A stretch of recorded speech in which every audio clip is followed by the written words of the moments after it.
Hello everyone, स्वागत है आपका भास्कर क्लासेज में। और हम बात कर रहे थे, बायोलॉजी पढ़ रहे थे। बायोलॉजी के अंदर अपन ने सबसे पहले टॉपिक क्लियर किया है डाइजेस्टिव सिस्टम। आज अपन बात करेंगे एंडोक्राइन सिस्टम की। तो देखो फ्रेंड्स, सबसे पहले तो मैं आपको बता देता हूँ कि एंडोक्राइन सिस्टम होता क्या है। देखो, एंडोक्राइन सिस्टम का काम होता है आपकी बॉडी में हार्मोन सिक्रेट करना, ठीक है। इसके अंदर, और वो हार्मोन सिक्रेट करती कौन है? ग्लैंड्स, ठीक है। ग्लैंड्स क्या करती है आपकी बॉडी में? हार्मोन सिक्रेट करने का काम करती है। और कई बार क्या होता है, विदाउट ग्लैंड्स भी सिक्रेशन होता है। तो देखो, दो प्रकार की यहाँ पे ग्लैंड्स होती है। पहली होती है एंडोक्राइन ग्लैंड्स, एंडोक्राइन ग्लैंड्स, और दूसरी आपकी होती हैं एक्सोक्राइन ग्लैंड्स, एक्सोक्राइन ग्लैंड्स, ठीक है। ये दो प्रकार की ग्लैंड्स आपकी बॉडी में पाई जाती हैं। देखो, एंडोक्राइन जो ग्लैंड होती हैं, ये क्या होती हैं? डायरेक्ट जो सिक्रेशन होता है उसको डायरेक्ट ब्लड स्ट्रीम में डालती हैं, ठीक है। इनको क्या कहते हैं? Endocrine glands. और दूसरी होती हैं एक्सोक्राइन ग्लैंड्स, जो कि एक डक्ट के थ्रू, एक नलिका के थ्रू क्या करती है? अपना सिक्रेशन ब्लड में पहुंचाती है। देखो यहाँ पे समझो, जैसे कि यहाँ पे कोई क्या है? ग्लैंड है, और इसका जो ओपन हो रहा है वो एक किससे हो रहा है? एक पैसेज, एक पाइप लाइक स्ट्रक्चर से हो रहा है। और यहाँ पे मान लो आपकी क्या है? ब्लड वेसल्स हैं। तो ये अपना यहाँ से जो सिक्रेशन है वो एक पाइप के थ्रू जाएगा। तो इस कंडीशन में उसको अपन क्या बोलेंगे? Exocrine glands. इट मींस इनके अंदर डक्ट के थ्रू क्या जाता है? सिक्रेशन ब्लड स्ट्रीम में जाता है। एंडोक्राइन ग्लैंड जो होती हैं वो आपकी डायरेक्ट यहाँ से सीधा क्या पहुंचती हैं? यहीं से ब्लड स्ट्रीम में डाल देती हैं। डिफरेंस समझ में आ गया होगा। दोबारा बता देता हूं एक बार। एंडोक्राइन जो ग्लैंड होती हैं वो अपना सिक्रेशन ब्लड के अंदर डायरेक्ट डालती हैं। और वहीं अपन बात करें एक्सोक्राइन ग्लैंड्स की, तो इनका जो सिक्रेशन है, इनका जो हार्मोन्स हैं, वो किसी डक्ट के थ्रू ब्लड के अंदर पहुंचते हैं, ठीक है। ओके, अब देखो अपनी बॉडी के अंदर बहुत सारी ग्लैंड्स होती हैं, एंडोक्राइन ग्लैंड्स भी और एक्सोक्राइन ग्लैंड्स भी। लेकिन अपना जो टॉपिक है, चैप्टर जो चल रहा है, वो एंडोक्राइन ग्लैंड्स का चल रहा है। देखो, वो ग्लैंड्स पढ़ेंगे जो कि एंडोक्राइन सिस्टम के अंदर आती है, ठीक है। सबसे पहली ग्लैंड आपकी आती है pineal gland, pineal gland. Pineal gland के बारे में आपको बहुत सारे अच्छे यहाँ पे क्वेश्चन बनते हैं। सबसे पहली बात तो यह है कि सबसे स्मॉलेस्ट होती है, सबसे स्मॉलेस्ट ग्लैंड होती है कौन? Pineal gland. अब देखो, ये सबसे स्मॉलेस्ट ग्लैंड की बात मैं कर रहा हूं तो सिर्फ एंडोक्राइन सिस्टम के अंदर। और सबसे लार्जेस्ट में यहाँ पे बता देता हूं, तो थायराइड जो ग्लैंड होती है आपकी, वो आपकी सबसे लार्जेस्ट ग्लैंड होती है इस सिस्टम की, ठीक है। तो देखो, सबसे पहला पॉइंट आपको क्या याद रखना है पीनियल ग्लैंड के अंदर, कि सबसे स्मॉलेस्ट ग्लैंड होती है, सबसे अपर पार्ट के अंदर होती है, आपके बिल्कुल टॉप के ऊपर, ठीक है। लोकेशन की बात कर रहा हूं, बिल्कुल टॉप के ऊपर होती है कौन? पीनियल ग्लैंड, ठीक है। तीसरी चीज इसके बारे में आपको पता होनी चाहिए, इसको अपन एक और नाम से बोलते हैं, ठीक है। इसको बोलते हैं अपन एपिफाइसिस सेरेब्रेई, ठीक है। दूसरा एक और इसका नाम है कोनेरियम ग्लैंड, ठीक है। क्या बताया मैंने? दोबारा सुनो। सबसे पहला पॉइंट क्या याद रखना है पीनियल ग्लैंड के बारे में? सबसे स्मॉलेस्ट ग्लैंड होती है। दूसरी चीज, सबसे टॉप पे स्थित होती है, बिल्कुल अपर पार्ट में आपके, ठीक है। यहाँ पे सबसे अपर पार्ट में होती है, बिल्कुल टॉप के ऊपर पीनियल ग्लैंड। ये लोकेशन हो गई। दूसरा नाम एपिफाइसिस सेरेब्राई, और एक और फिर इसका नाम, थर्ड नाम कोनेरियम ग्लैंड, ठीक है। ये आपके इसके बारे में एक एक नंबर के क्वेश्चन बनते हैं, ठीक है। सिक्रेशन की अपन बात करें, क्या सिक्रेट करती है ये? इसका सिक्रेशन होता है मेलाटोनिन, मेलाटोनिन सिक्रेट करती है। मेलाटोनिन के फंक्शन की बात करें, मेलाटोनिन आपके अंदर जो चिल्ड्रंस जो होते हैं, बच्चों के अंदर जो आपके गोनेडोट्रोपिन हार्मोन होते हैं। गोनेडोट्रोपिन का मतलब क्या हुआ? Sex hormone. जो सेक्स हार्मोन होते हैं उनको क्या बोलते हैं? Gonadotropin hormone. उनको क्या करती है? उनकी रिलीज को कम करती है, ठीक है। बच्चों के अंदर जो सेक्स हार्मोन होते हैं वो बिल्कुल डिक्रीज होते हैं, यानी कि उनका जो स्टिमुलेशन है वो नहीं होता है। ये आपको बात ध्यान रखनी है। ये काम किसका है? मेलाटोनिन का, जो कि कहां से सिक्रेट होगा? पीनियल ग्लैंड के अंदर, ठीक है। इतनी बात क्लियर है। दूसरा, इसका सिक्रेशन किसका होता है? आपकी बायोलॉजिकल क्लॉक को मेंटेन करता है। बायोलॉजिकल क्लॉक क्या होती है?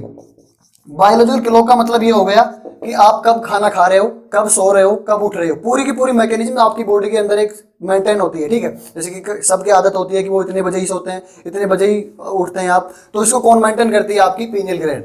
देखो, दो फंक्शन हो गए।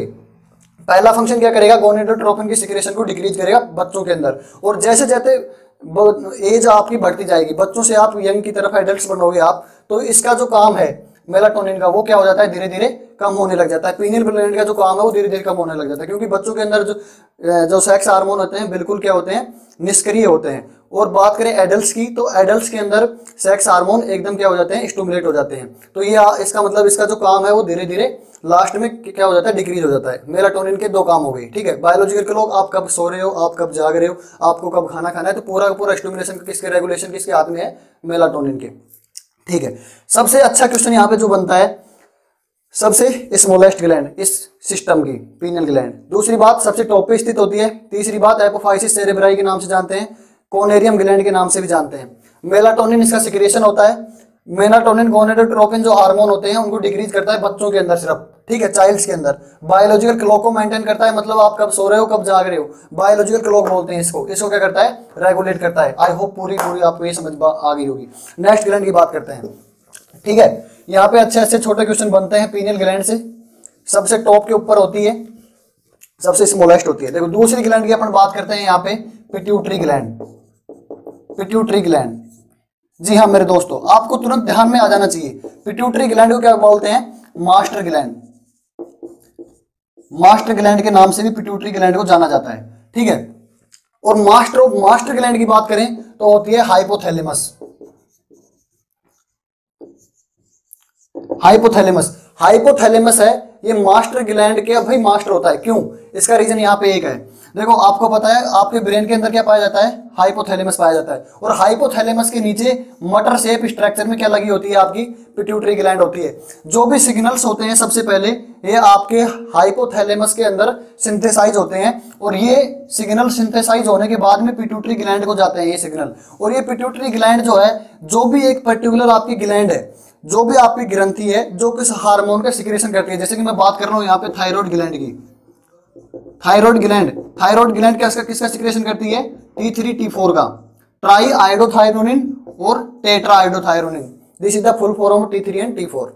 देखो हाइपोथैलेमस किसी भी सिग्नल को सिंथेसाइज करता है। ये सिग्नल्स पिट्यूटरी ग्लैंड में आते हैं। पिट्यूटरी ग्लैंड के बाद में यहाँ पे इन सिग्नल्स का क्या होता है, रिलीज होता है, और यहाँ से ये सिग्नल जो है पर्टिकुलर ग्लैंड के पास जाके क्या करते हैं, वहां पे स्टिमुलेट करते हैं वो हार्मोन सिक्रेट करने के लिए। इसलिए इसको क्या बोलते हैं, हाइपोथैलेमस को मास्टर ऑफ मास्टर ग्लैंड, क्योंकि यहाँ पे सबसे पहले सिग्नल का फॉर्मेशन कहाँ पे होता है, एक्टिवेशन कहाँ पे होता है, हाइपोथैलेमस के अंदर। ये बात आपको क्लियर हो गई होगी। हाइपोथैलेमस सबसे ऊपर, ये देखो इसमें आपके ब्रेन में होता है, और इसके नीचे क्या लगी होती है, आपकी पिट्यूटरी ग्लैंड, जिसको मास्टर ग्लैंड के नाम से जानते हैं। शेप की इसके बात करें तो पी, मटर का जो दाना होता है, मटर के दाने की शेप की होती है पिट्यूटरी ग्लैंड, ठीक है। इसके दो लोब होते हैं, दो पार्ट होते हैं एक प्रकार से। देखो ये पार्ट है, ये है आपकी पिट्यूटरी ग्लैंड, ठीक है। एक तो इसका एंटीरियर हो गया फ्रंट में, जैसे कि मेरे ये हथेली है यहाँ पे, एक तो इसका फ्रंट हो गया, इसको मैं बोल दूंगा एंटीरियर। एक इसका जस्ट पीछे होगा, जिसको मैं बोलूंगा पोस्टीरियर। अब एक मिड में और होगी, इसको बोलते हैं इंटरमीडिएट, लेकिन इसका कोई भी फंक्शन नहीं होता इंटरमीडिएट का, इसलिए हम इसको अपनी स्टडी में इंक्लूड नहीं करते हैं। सबसे पहला जो इन फ्रंट होता है, इसको बोलते हैं एंटीरियर पिट्यूटरी, एंटीरियर पिट्यूटरी। और जो पीछे की बैक साइड में होती है उसको बोलते हैं पोस्टीरियर पिट्यूटरी, ठीक है। ये इसके दो लोब होते हैं, they are two lobes here, ठीक है। अब एंटीरियर पिट्यूटरी को तो बोलते हैं एडिनो हाइपोफाइसिस, एडिनो हाइपोफाइसिस। देखो इसका जो नाम है वो है हाइपोफाइसिस, इसको हाइपोफाइसिस के नाम से भी जानते हैं, ठीक है। तो हाइपोफाइसिस तो पिट्यूटरी ग्लैंड है, एडिनो लग गया एंटीरियर का मतलब, एंटीरियर का मतलब क्या हो गया, एडिनो। हाइपोफाइसिस तो ये है ही, पिट्यूटरी ग्लैंड को बोलते हैं, तो ये नाम इजीली याद हो जाएगा आपको। एंटीरियर से ऐड करो एडिनो को, हाइपोफाइसिस पिट्यूटरी ग्लैंड को बोलते हैं, सिंपल। तो anterior pituitary is also called as adeno hypophysis. दूसरा पार्ट है पीछे की तरफ में, बैक की बात मैं यहाँ पे कर रहा हूँ, posterior pituitary gland. Posterior pituitary को बोलते हैं न्यूरो हाइपोफाइसिस, न्यूरो हाइपोफाइसिस, ये इसका दूसरा नाम है, ठीक है। इंटरमीडिएट होती है, उसका कोई फंक्शन नहीं होता है, उसको अपन अपनी स्टडी के अंदर इंक्लूड नहीं करते हैं। तो इतनी बात आपको समझ में आ गई, क्योंकि मैंने सबसे पहले क्या बताया, देखो पिट्यूटरी ग्लैंड जो होती है ये आपके ब्रेन के अंदर हाइपोथैलेमस के जस्ट नीचे होती है, ठीक है। ये क्या है आपका हाइपोथैलेमस, आपके ब्रेन के अंदर हाइपोथैलेमस के जस्ट नीचे मटर के दाने के समान की आकृति में दिखने वाली पिट्यूटरी ग्लैंड इससे अटैच होती है। इसके दो लोब होते हैं, पहला है एंटीरियर पिट्यूटरी जिसको अपन एडिनोहाइपोफाइसिस के नाम से भी जानते हैं, और इसका जो बैक है उसको बोलते हैं पोस्टीरियर पिट्यूटरी जिसको न्यूरोहाइपोफाइसिस के नाम से भी जानते हैं। ठीक है, एडिनोहाइपोफाइसिस एंटीरियर को बोलते हैं, न्यूरोहाइपोफाइसिस पोस्टीरियर को बोलते हैं। इतनी बात क्लियर? ठीक है, अब अपन बात करते हैं इसकी सेल्स की, पिट्यूटरी ग्लैंड की सेल्स कौन कौन सी होती हैं, और उसके अंदर भी अपन सबसे पहले पढ़ेंगे एडिनोहाइपोफाइसिस पार्ट वाले सेल्स की। आपको पता है दो प्रकार से मैंने यहाँ पे दो पार्ट किए पिट्यूटरी ग्लैंड के। सबसे पहला कौन सा था? एडिनोहाइपोफाइसिस, एडिनोहाइपोफाइसिस। दूसरा नाम इसका एंटीरियर पिट्यूटरी ग्लैंड। ठीक है, एडिनोहाइपोफाइसिस एंटीरियर पिट्यूटरी ग्लैंड, इसके अंदर कौन कौन सी सेल्स होती है उसकी पहले बात करते हैं। सबसे पहली सेल्स हैं एसिडोफिलिक सेल्स, एसिडोफिलिक सेल्स। अब ये एसिडोफिलिक सेल्स कौन सा हार्मोन सिक्रेट करती हैं उसके बारे में अपन बात करते हैं। जो एसिडोफिलिक सेल्स होती हैं ये आपके प्रोलैक्टिन का सिक्रेशन करती हैं, प्रोलैक्टिन का सिक्रेशन करती हैं। और प्रोलैक्टिन क्या करता है आपकी बॉडी के अंदर? इन द फीमेल्स क्या काम करता है इसका? जो मिल्क होता है, मिल्क रेगुलेशन करती है, मिल्क की प्रोडक्शन में हेल्प करती है, रेगुलेशन करती है मिल्क का। ठीक है, इन द फीमेल्स और during the birth of child. तो ये आपका प्रोलैक्टिन हो गया। एक तो प्रोलैक्टिन का ही सिक्रेशन करती है एसिडोफिलिक सेल्स, और दूसरी क्या करती है? आपका ग्रोथ हार्मोन होता है ना, ग्रोथ हार्मोन। और ग्रोथ हार्मोन को किस नाम से जानते हैं अपन? Somatotrophin, somatotrophin. सोमेटोट्रोपिन को क्या बोलते हैं अपन? Growth hormone. अब देखो यहाँ पे ग्रोथ हार्मोन का आपकी बॉडी में काम क्या है? आपकी हाइट छोटी है, बड़ी है, टोटल किसका मेंटेनेंस कौन करता है? इसका ग्रोथ हार्मोन करता है। अच्छा देखो, छोटे लोग जो होते हैं, बोने लोग होते हैं, उनका जो ब्रेन है वो तो आपको वो तो काम एकदम आपके जैसे लोगों की तरह करता है जो फिट एकदम है। ठीक है, तो हेल्दी लोग हैं उनकी तरह ही ब्रेन उनका काम करता है। किनका? जो लोग बोने होते हैं। तो इसका मतलब जो ग्रोथ हार्मोन है ये सिर्फ आपके ब्रेन को ही मतलब यहाँ पे आपका रोल नहीं होता है, इसका सिर्फ कहाँ पे होता है? हाइट पे। अलग जो मैच्योरेशन है ब्रेन की वो आपकी सिंपली आप नॉर्मल हेल्थी लोगों की तरह ही होती है। तो ग्रोथ हार्मोन का यहाँ पे सोमेटोट्रोफिन के नाम से जानते हैं। दूसरा है प्रोलैक्टिन का सिक्रेशन करता है एसिडोफिलिक सेल्स जो कि मिल्क रेगुलेशन में काम करती है। इतनी बात आपको समझ में आ गई? ओके, नेक्स्ट सेल्स की बात करते हैं। एसिडोफिलिक सेल्स हैं, ये आपको ध्यान रखनी है। एक तो प्रोलैक्टिन का सिक्रेशन करती हैं और दूसरा ग्रोथ हार्मोन का। और ग्रोथ हार्मोन का दूसरा नाम क्या है? सोमेटोट्रोफिन। दूसरा नाम नहीं है, उसी को बोलते हैं। ठीक है, सोमेटोट्रोफिन। ग्रोथ हार्मोन अपन शॉर्टकट में बोल देते हैं कि भाई ग्रोथ हार्मोन, लेकिन ग्रोथ हार्मोन का नाम क्या है? सोमेटोट्रोफिन। देखो दूसरी सेल्स की बात करते हैं, बेसोफिलिक सेल्स, बेसोफिलिक सेल्स। ये अपन बात कर रहे हैं एडिनोहाइपोफाइसिस एंटीरियर पिट्यूटरी ग्लैंड के जो अंदर सेल्स जो होती हैं उन सेल्स की बात कर रहे हैं। ठीक है, तो बेसोफिलिक सबसे पहले अपन ने पढ़ी, एसिडोफिलिक सेल्स। दूसरी अपन बात कर रहे हैं बेसोफिलिक सेल्स की। बेसोफिलिक सेल्स किसका सिक्रेशन करती हैं? सबसे पहले तो आपको ध्यान रखना है एफएसएच का। ठीक है, एफएसएच का फुल फॉर्म क्या हो गया? Follicle stimulating hormone, follicle stimulating hormone. अब ये फॉलिकल स्टिमुलेटिंग हार्मोन का फंक्शन क्या है मैं यहीं पे बता देता हूं आपको। फीमेल्स के अंदर जो फॉलिकल्स होती हैं उनको क्या करता है? स्टिमुलेट करता है। ठीक है, दूसरा क्या हो गया आपका? टीएसएच। टीएसएच जो हार्मोन है इसका फुल फॉर्म बता देता हूं, थायराइड स्टिमुलेटिंग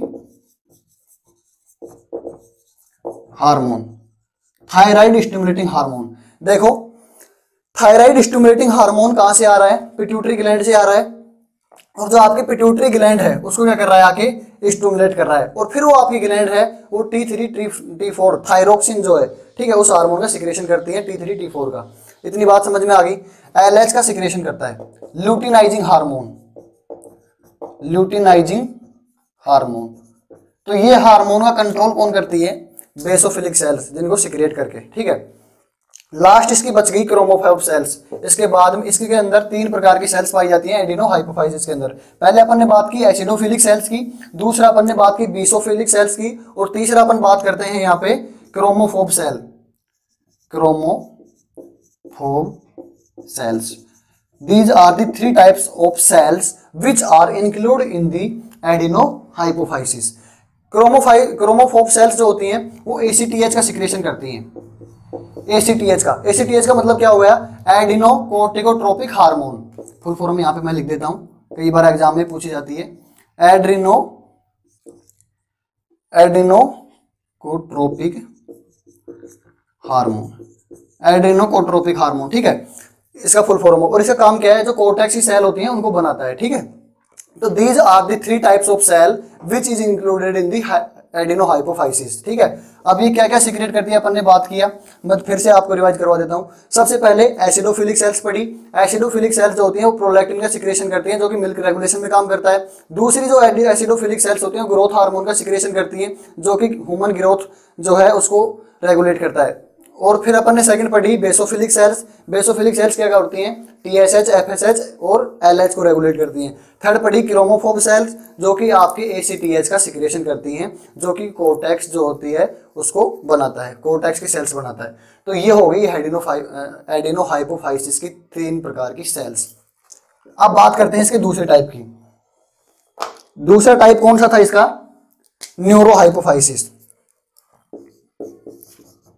न्यूरोहाइपोफाइसिस नाम क्या था इसका दूसरा, किसको बोल रहे थे अपन, न्यूरोहाइपोफाइसिस, पोस्टीरियर पार्ट को, ठीक है, पोस्टीरियर पिट्यूटरी ग्लैंड का जो पार्ट जो बैक फ्रंट में, ठीक है, तो इसको बोलते हैं अपन न्यूरोहाइपोफाइसिस।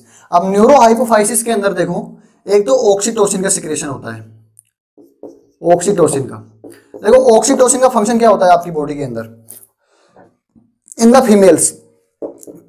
देखो यूटेराइन जब कॉन्ट्रैक्शन होता है, यूटेराइन कॉन्ट्रैक्शन की जरूरत कब पड़ती है, जब लेडी कोई भी प्रेग्नेंट है, ठीक है, और मतलब ड्यूरिंग द डिलीवरी उसका जो यूटेराइन है उसका कॉन्ट्रैक्शन होना जरूरी है। वो कॉन्ट्रैक्ट होएगा तो बाहर जो बेबी है वो क्या कर जाएगा, एक्सपल्सन कर हो जाएगा, यानी बच्चा आराम से बाहर हो जाएगा। तो ऑक्सीटोसिन का वहां पे सिक्रेशन होना बहुत जरूरी होता है। तो यूटेराइन कॉन्ट्रैक्शन के अंदर अपन क्या कह सकते हैं, ऑक्सीटोसिन का मेन फंक्शन होता है, ठीक है।